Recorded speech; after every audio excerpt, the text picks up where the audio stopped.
முத பெரியார் ஸ்பெல்லிங் படிக்க தெரியுமா உனக்கு? மழையில படிக்க கொடுத்தா?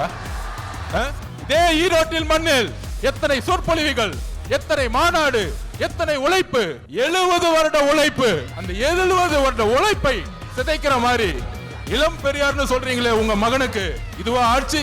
திராவிட கழகம் என்ன செய்து கொண்டிட்டு இருக்கிறது? பெரியாரை அவமானப்படுத்தும் பொழுது இதே உங்க மகன் 5 வருஷத்துக்கு முன்னாடி சினிமால சமூக நீதினா என்னன்னு கொஸ்டின் கேட்டார்.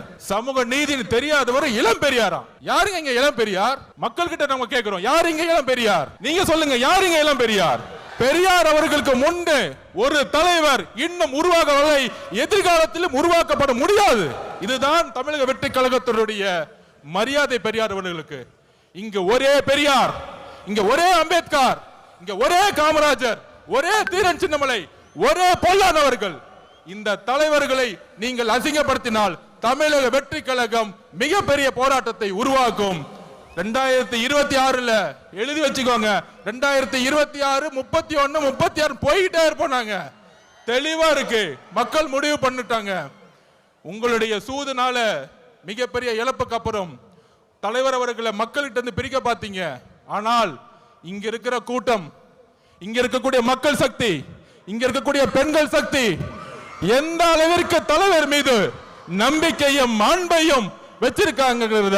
இந்த கூட்டம் இல்ல, இந்த மக்கள் கூட்டத்துடைய எழுச்சி இந்த ஆட்சியாளர்களை துரத்தக்கூடிய ஒரு எலெக்ஷனா இருக்குங்கிறத பதிவு பண்ணிது. தலைவர் அவர்களுடைய பேச்ச நீங்க மட்டுமல்ல ஒட்டுமொத்த தமிழகம் கேட்கறது ரெடியா இருக்கு. கேட்கலாமா?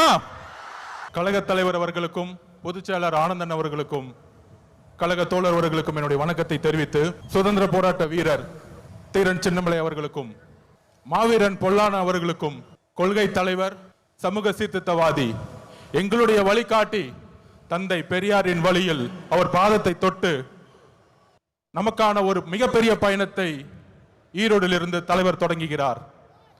நம்மளுடைய குறிக்கோள் என்ன? நம்மளுடைய லட்சியம் என்ன? வெறும் அதிகாரத்தை மட்டும் அடைவதா? இங்க இருக்கக்கூடிய ஈரோடு மக்கள் எந்த அளவிற்கு ஒவ்வொரு விவசாயிகள், ஒவ்வொரு நெசவாளர்கள், ஒவ்வொரு தொழிலாளர்கள் தன்னுடைய வாழ்க்கையில் மிகப்பெரிய துயரத்தையும் ஒவ்வொரு நாளையும் தன்னுடைய குடும்பத்தை நடத்துறதுக்கே